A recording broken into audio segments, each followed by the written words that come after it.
and welcome to Tinseltown, STV's newest show. It's a spin-off of last semester's 30-minute intermission, which featured such varied guests as the Dead Milkman, Mojo Nixon, and even Ric Flair. This year's show has a much more local emphasis, and these are some of the names you'll be seeing this semester on STV. Selected Hilarity, Billy C. Wirtz, Dylan Finn, The Belt, Johnny Quest, Nikki Mista Hibachi, and a whole host of others. We'll hope you tune in each and every week, right here on STV, to Tinseltown. Hi, and welcome to Tinseltown. Tonight we'll be taking a trip to Durham, North Carolina at the old Heidelberg Comedy Club to see a group that I'm very much a part of called Selected Hilarity. This footage was shot in May, and it was the group's first time at a major comedy club, and this is their first skit. It's called Chain Story. Here we go. It's a fairy tale about Bob. Bob the Knight cut off his horse, and it was the medieval times that fairy tales take place. And so Bob was getting off his horse and then said, nope, I've got to go to the castle, so I'm going to get back on. And he got back onto the horse and rode away to the castle because he knew the beautiful maiden was there. Standing in a window with something very obscure and unique about her, like really long hair or something like that. Bob didn't know, really, so he went down and yes, there she was in the top of the tower. Bob could see her long flowing hair and finally called to her. Her name was Jillian. Jillian, take off that weird pink pointy hat girls in fairy tales always wear. It looks really stupid. Now I know you're a princess, cause all you chicks are. Go tell your dad I love you, I want to marry you, I want to kiss you, I want to touch you, I want to hug you. And you know what else, baby? Okay, we're not going to get into that right now because you're way up here in that damn castle that you're always in. And I've got to get up there to you somehow, but I've got iron underwear, and I can't move. I can't even get up this damn horse. Okay. Oh, maybe kind of fall off of it. And so he fell and rolled down on top and got up and look, yes, there was something guarding the castle. It was a big green ball of Jello, but it was called yogurt. And this huge bowl of green yogurt had a mouth, and it screamed really loud. Damn it, you need some culture, you need something. Go back and get back in your castle, because there's really nothing for you here. And Bob pulled out his sword. It was a big, long silver sword, and he said, look, you little punk, I'm going to cut you up in about 50,000 billion kajillion pieces if you don't let me up in that castle because I really want to get up there. So Bob slashed the yogurt, which went right through it. And he realized that was kind of mean. Really mean, and he got all depressed and took off his iron mask and said, I think we should form individual discussion groups.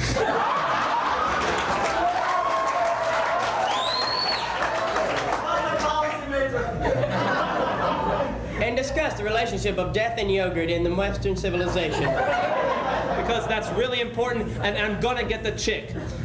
And so he said, get out of my way, I'll just swim through you. What? He had no idea.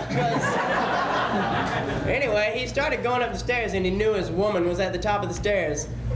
Waiting for him, but there was a gate there, and Bob had to climb over it, which was no problem because of his iron gear. But then a little elf came down and said, hey, Bob, I got a key. That's gonna let you in that room up there, but first, you gotta do a little nasty dance I call chicken. So Bob decided to swing his hips to the left and the right and the left and the right, and then he did a little funky thing, and Two Live Crew came in and did a little scratching, and anyway, the elf said, look, that's just silly, bud. Just stop that stuff, because you're actually gonna have to kill this big, huge monster that is going to eat the rest of this book. So Bob got the final princess, and the monster ate the rest of the book, and it went into oblivion. And the end. Thank you. It was really bizarre headlining a major comedy club because we hadn't even been together for very long. It was so weird. But it was fun, and the ultimate thing like in modeling, I'm sure you guys know this, just be in GQ, all right? That'd be really cool, you know. But every male model is great. Sure. But apparently not for y'all, I guess. No, but you know, the models in these magazines have some weird poses. You know, and you gotta work these things into your everyday life if you want to get them there. Do the spot. Like we were walking down the street just today. I said, hey, Andy, look at that girl over there. Today, that's great, man. But I don't really like that appointment. I wonder what time it is. So we got that going. It's obsession. I love it. The new cologne from Smell. Calvin Klein. Love. Death and hate, all in a bottle. Taste. Urine. It's all there.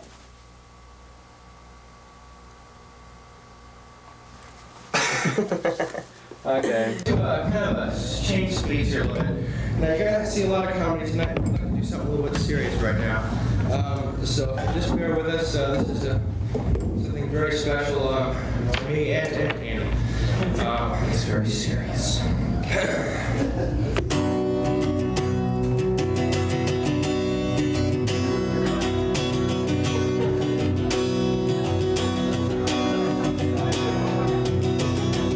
Love and hate, life and death, light and darkness, bliss and depression. These words are interviews. Words that are opposites. Maybe nothing more than what the other word doesn't mean. Up and down, in and out, over and under, a chair, and a flaming toaster.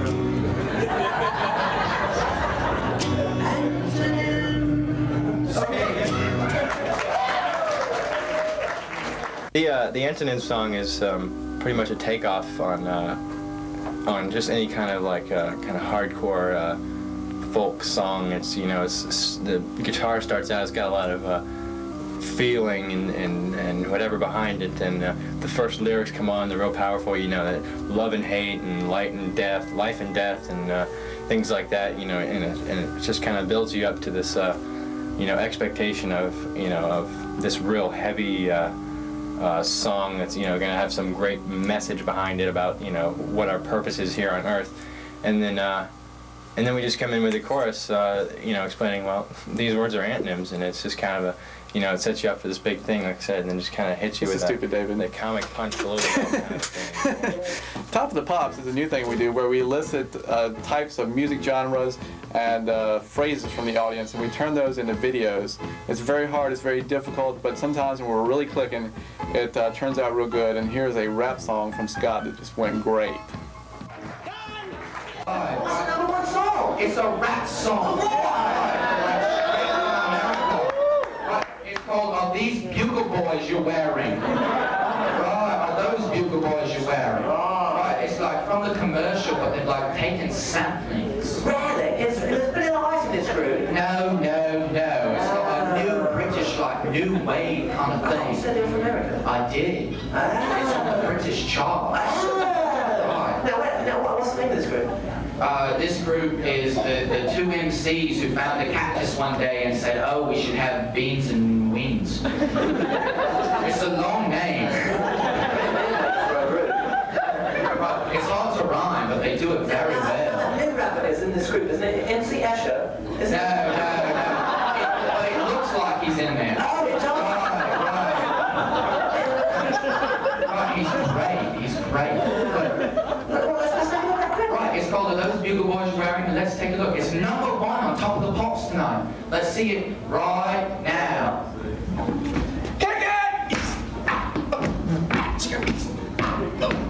Now I'm walking down the road trying to hitch a ride. I got a long way, but I'm taking in stride. Along come a car, driving really far. She backs up, says, how are you? I said, I'm fine, how about you?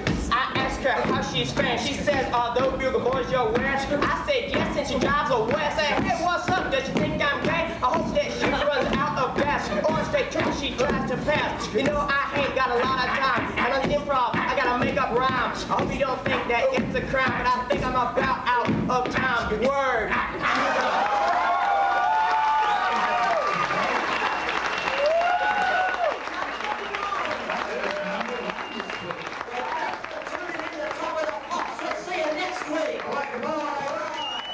Dependable service. That's what I look for. I mean, if you don't have service, really, what do you have? Remember my Uncle Cletus told me, you gotta buy the best. So I did. So I'm in McDonald's, just browsing. And it was like the yuckiest old rundown McDonald's I've ever seen in my life. They didn't even have they didn't even have a Happy Meal. It was like a apathetic meal. And he came with a little toy, he wound up and went. So that was kind of tough. Oh man. You think if you boil evaporated milk, nothing would happen? I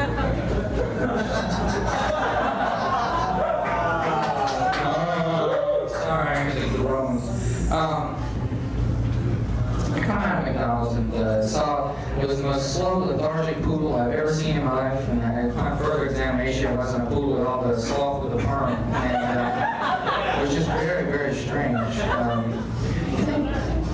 How do snakes applaud? Anyway,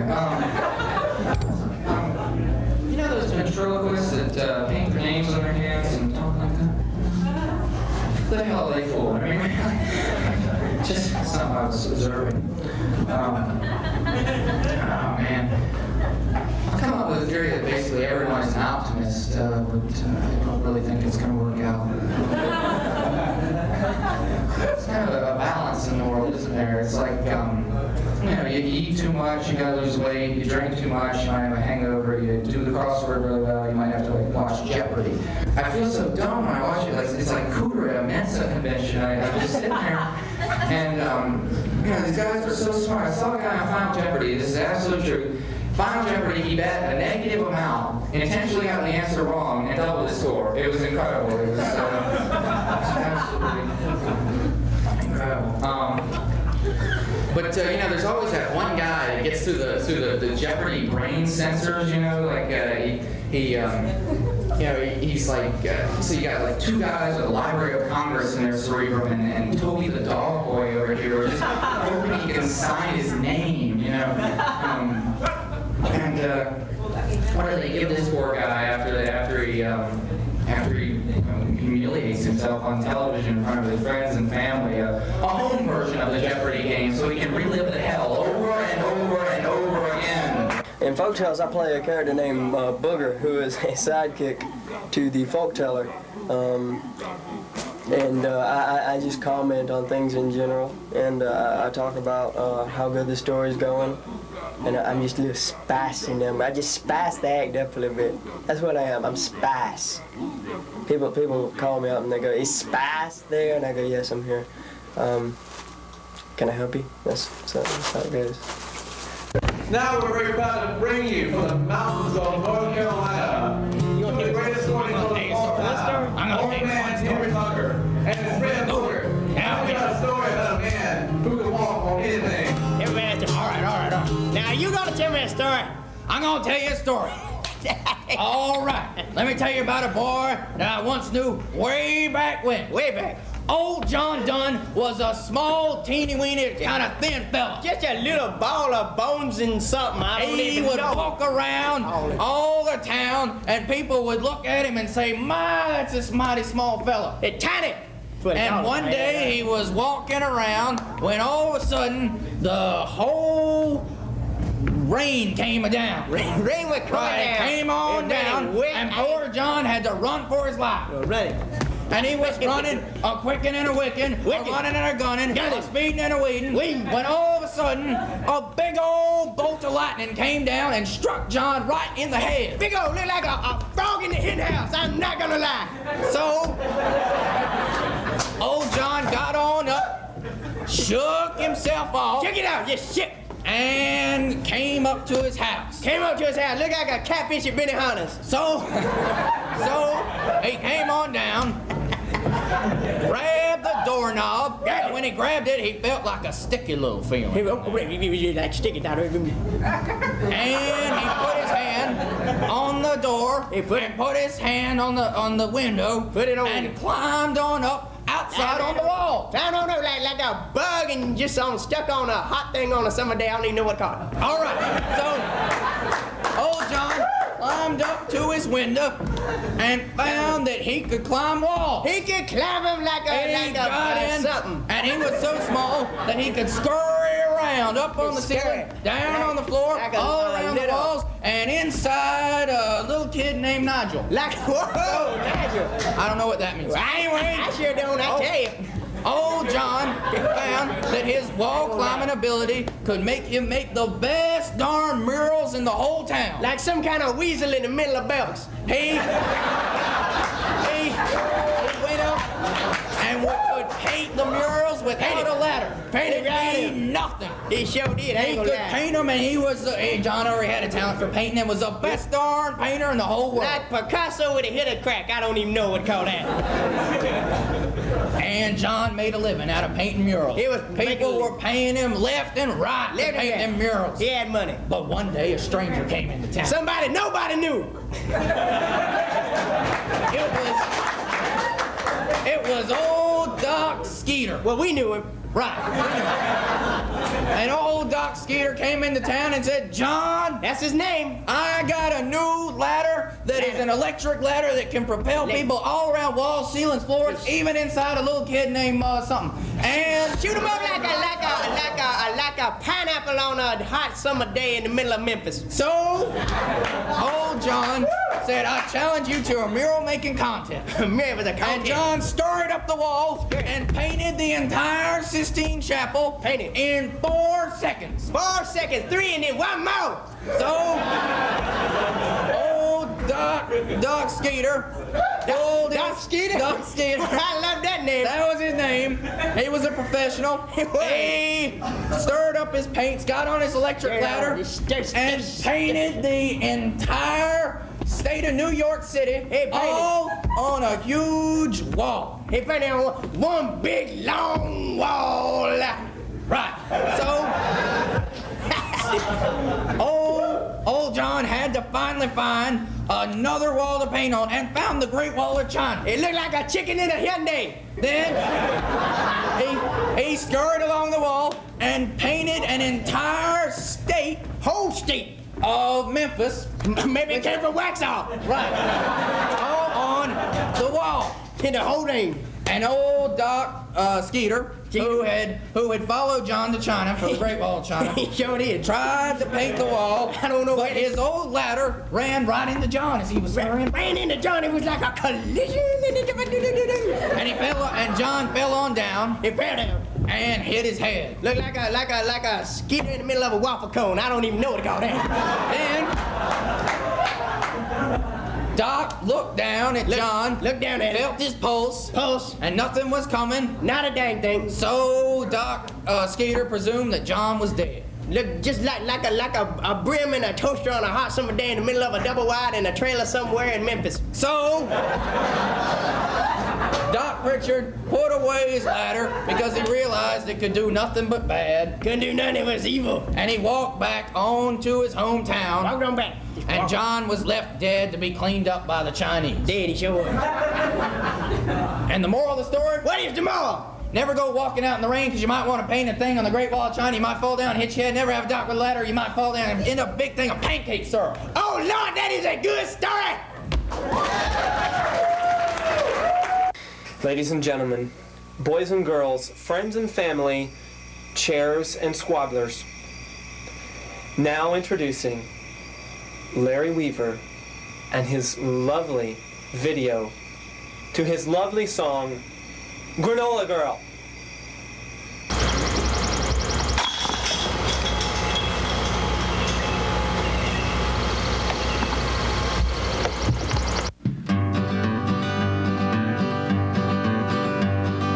I was playing frisbee golf one day, trying to take my lonely blues away, when you walked up to me in your black paisley skirt with hair over your eyes and a Greenpeace t-shirt.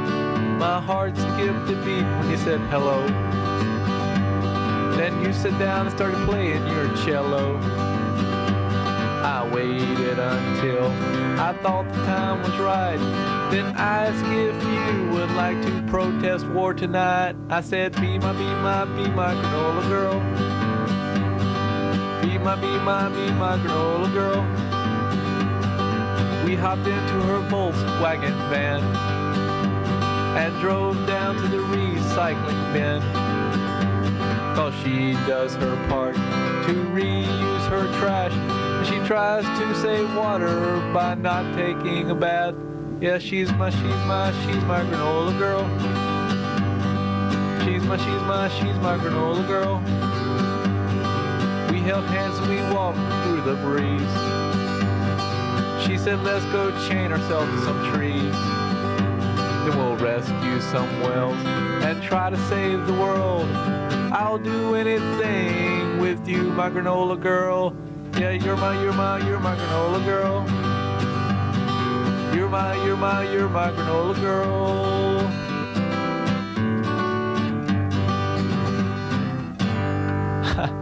All right. I would say freeze tag is our best bonding experience because it's the only time on stage where we really get to touch each other. The audience likes it, I enjoy it, and it's something that we do and practice quite often. I just want a breath mint, man, but I need it really, really bad. I mean, I really need a breath mint. Okay, man. Right now. Wait a second. Please. You want the Tic Tac or you want dessert? No, listen, Habib. Okay. I need a breath mint. Okay, man. Okay, listen, buddy. My head's out. Freeze.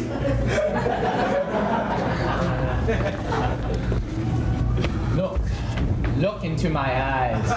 Hold, stay, go back, forth, stay, and sleep. Now Mr. Barnard is asleep. When I say the word tree, he will simultaneously turn into a ferret. He does not know this, but we shall see when I turn him into one. Now, Mr. Barnard, you shall awake. You shall awake. You shall awake. You must say it 3 times. Now what we're going to do is a little dance, but first I want you to... Freeze. Oh. Now just look at it, boy. Look at the size of that. You ain't never seen nothing like that. It's about, what, 6, 7 pounds? Yeah, that's 6, 7 nice. pounds? Go ahead and zip up your pants, Dad. I really don't want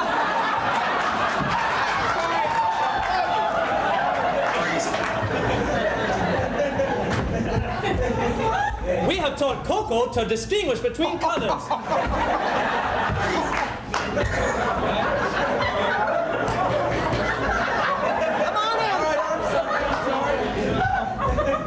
Okay, stay there. Just stay there. Just stay there. I'm getting a leg cramp. I know, okay. But this is gonna be great. All right. What I'm gonna do, What are you gonna do? is I'm gonna jump right over you. You're Okay? Are you now? Jump right over you.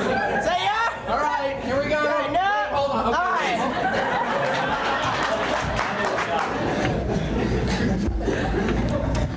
Mr. Johnson, I really want this job, but I didn't know this would be part of the interview. How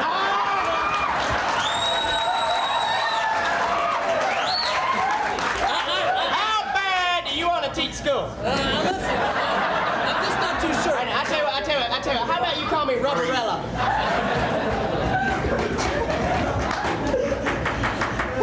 I don't know why. Well, Oprah, we were born this way.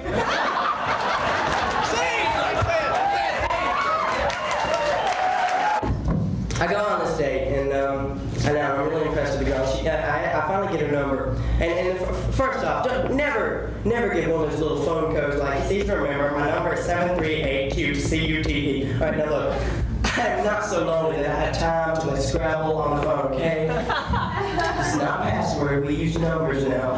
And I tell the jokes, and everybody's like, oh, well, come on, Scott, all right.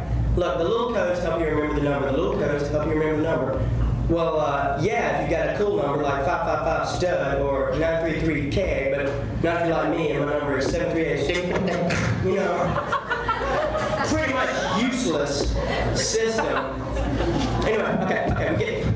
All right, she wants to go see a culture film, and I'm thinking, great, Porky's is on video. No. She wants to see a culture film, and you know, it's like in French, and I haven't studied French since I was in high school, so I'm like a little rusty, like the Titanic. So we go, and first I have to get some refreshments, so I call my dad to co-sign for popcorn, you know, because I got to get a student loan to get some jujubes, you know. And that's like, all right, small popcorn, no water, no salt, no popcorn, just some watered up Kleenex. We found it in the dream machine, $92.50. All right, thank you very much. So anyway, I get back my seat, and I've got a Coke and some popcorn and a pack of Goobers. And well, that's not candy, that's some freaks who followed me in, you know. Get alive, man, get out of here. But we're watching the movie, and the guy says something in French that apparently is very romantic. She leans over and she goes, "Isn't that sweet?" And I'm thinking, you know, my translation was, "Hey, horseface, would you like a cup of toenails?" So apparently I lost something. Did not get a kiss today, didn't get a date back. Pretty much the god of all days looked down and went, wah, wah, wah, wah, you know. My parents, you know, I love them because they've always been good to me. I remember one Christmas, my father had been laid off from his job, and there was no, thanks, that's real funny. Laid off from work, and then he died, had brain cancer. I'm gonna pee, quit, no, not brain cancer, I'm gonna pee. No, I'm sorry. Anyway, he got laid off from work, and there was no cash, and you know, Christmas was coming up, but he came through for me. The man came through, and I mean, for Christmas, I got a dog, and my sister got a little furry brown rabbit. It was a little well, she thought it was a little furry brown rabbit, you know, and in real life, it was a potato, but she loved it. I had a dog. A little dog. Well, a chicken. I had a chicken. But I thought it was a dog, you know, and I would take it for a walk. And it even chased cars. It would chase, it never caught any. Chickens, they don't run fast. But they do bob along and get that flustered look every now and then. And I got her a little doggy sweater, and she lost it, because chickens don't have shoulders. This is great. I taught her how to play dead and roll over, and she didn't even mind me taping up her feet. But and then we would play catch, and it was great. And she never like got the ball, but if I threw it at her, she would jump really high. But it was so much fun, you know. And my cousin would come over and play with her, and he had no hands, so we'd just kind of kick her like a little hacky sack. You know, we would kind of play a little chicken ball there. That was a lot of fun. And then, well, one day she got wild and she ran away. Well, that's not really true. Actually, my dad got drunk and ate her. But I like to think she's still out there. And that's enough of me. Hey, talk show is this thing that we tried. It's pretty abstract. I play a host named Paul Barry Hardison, and we ask for emotions and for different characters to be on my talk show. And my resident expert is Dr. Saunders, and he's a pretty heavy dude. He's a cool bro. And it's funny sometimes, but I think a lot of times it goes over the head. It goes because it gets so abstract. This is our resident sex expert. His name is Dr. Saunders. He's going to lay down the foundation. He's going to put down the concrete. He's going to do all this. He's going to talk about it. He's going to think about it. We're going to yell about it. Dr. Saunders, can you tell us in? Can you fill us in? Can you give us a format? Dr. Saunders. If I've told you once, I've told you 1,000 times. It's perspiration, not leather on the Amish. I think we're all going to think about that tonight. Thank you, Dr. Saunders. Our guest, his name is Donne. He's got a crazy, crazy little thing about sex. We don't even want to know about it, but we're going to talk about it. Donne, fill us in about your sex thing. Well, Paul, I teach a class on ecstasy. I teach people how to experience sex. And it's very helpful. We'll give the address you can write to if you'd like to join me. Would you like some water? I could get... Louie is our next guest. Louie, now what? Now you just don't give a dang about us. Now what's wrong? Well, you know, Paul, I just don't care to talk about that much. I don't see the point of the whole thing. No, you're telling me you just don't even like it? I'm indifferent. Well, dang it, you're honest, and we need more of that in this country. Arnie! What? I didn't do it. I swear to God, the chicken came up to me and asked me for it.